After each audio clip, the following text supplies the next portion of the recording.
안녕하세요, 김인희 검사입니다. 여러분들 상상을 좀 해보세요.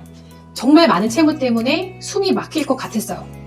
그래서 찾다 보니까 개인회생이라는 우리가 빛나는 해법을 찾았단 말이에요. 그런데 그 해법도 잘못 사용하면 이게 악몽이 될 수가 있습니다. 개인회생 절차는 복잡한 절차이지만 신청 자격이 되면 반드시 좋은 결과를 가져오는, 여러분들이 기대해도 좋은 그런 제도란 말이에요. 먼저 이런 사유가 있으면 여러분들 법원 문턱에도 못 들어가고 기각입니다. 네, 참 안타까운 게요. 자격이 안 되시는 분들이 신청해서 기각받는 경우가 상당히 많아요. 신청 자격 판단이 그렇게 어려운 게 아니거든요. 채무를 변제할 수 없는 상황이어야 되고 향후에도 변제 능력이 없는 경우에 신청을 하는 거예요. 이런 경우가 아니라면 신청하면 안 돼요. 본인이 알아요. 내 재산, 내 채무, 이거 알잖아요. 내 재산으로 내 채무 해결이 가능한지 아닌지 내심 알면서 여기저기 상담을 해보는 거예요. 다른 데서는 신청하라고 했는데 느낌 이상하니까, 본인이 생각하기에 또 이상하니까 여기저기 알아보시다가 저한테까지 이제 전화 주셨어요. 제가 안 된다고 하니까 솔직히 본인도 그렇게 생각했대요. 이게 뭡니까? 그쪽에서 일단 200만 원 보내주면 진행해준다고 빨리 입금하라고 했대요. 이게 뭐예요? 본인이 판단할 수 있습니다. 이게 내가 신청할 만한 사람인지 아닌지 여러분들 알 수 있어요.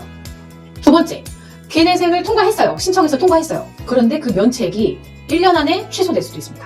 자, 어떤 경우냐면요. 네, 채무자 회생법에 보면 제626조에 보면요.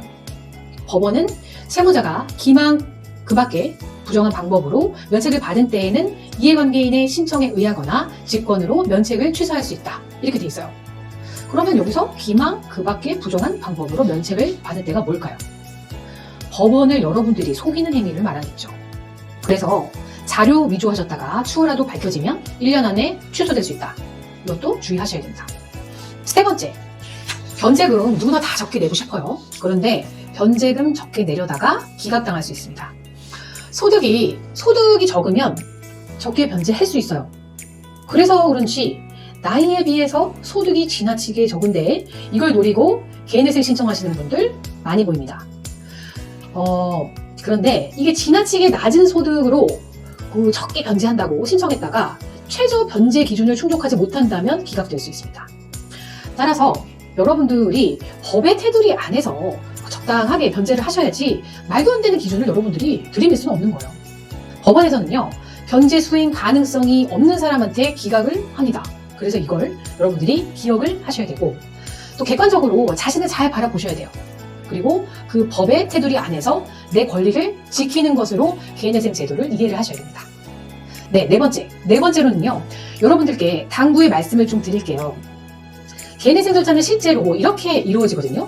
여러분들이 신청서를 내고 나면 법원이 심사를 하죠. 자격이 되는지 서류를 다 보고 나서 더 판단해보고 싶은 부분은 추가로 자료 요청을 하십니다. 자료 요청과 함께 질문을 던지시죠. 그것에 답하는 과정이 보정입니다. 보정을 두어 번 하다 보면 개실 결정 나오죠. 그 과정에서 정말 많은 서류 제출을 요구받는데요.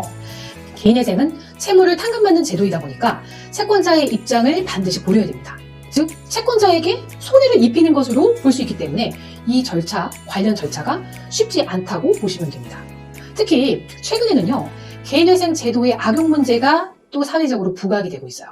그래서 사회적인 인식도 그리 좋지 않습니다. 그렇기 때문에 간단히 내가 몇 가지 서류를 내고 면책받을 거다 이렇게 생각해서는 안 됩니다. 나의 재산, 채무, 소득 이런 거 기본이고 배우자나 부모, 자녀의 자료도 경우에 따라 요구되는 경우도 있습니다. 그런데 이걸 아무것도 모르고 시작하셨다가 보정 나오는 거 보고 외계어 같은 내용이 가득 있으니까 이거 놀라시는 분들이 있어요. 그 내용을 익숙하지 않으시니까 구체적으로 파악하기는 어려우시겠지만 전체적인 내용은 변제금을 올리라는 내용입니다. 대리인은 이 과정에서 채무자의 권리를 지켜주는 일을 하는 겁니다. 하지만 법원에서 내라는 서류 내지 않는 게 가장 흔한 기각 사유이니까요. 자료 제출에 여러분들이 만전을 기하셔야 되고, 이렇게 해서 오늘 제가 말씀드린 내용을 잘 기억하시고 이 개인회생 절차에서 여러분들이 가슴 철렁한 일이 생기지 않도록 하셨으면 좋겠습니다. 네, 시청해주셔서 감사합니다.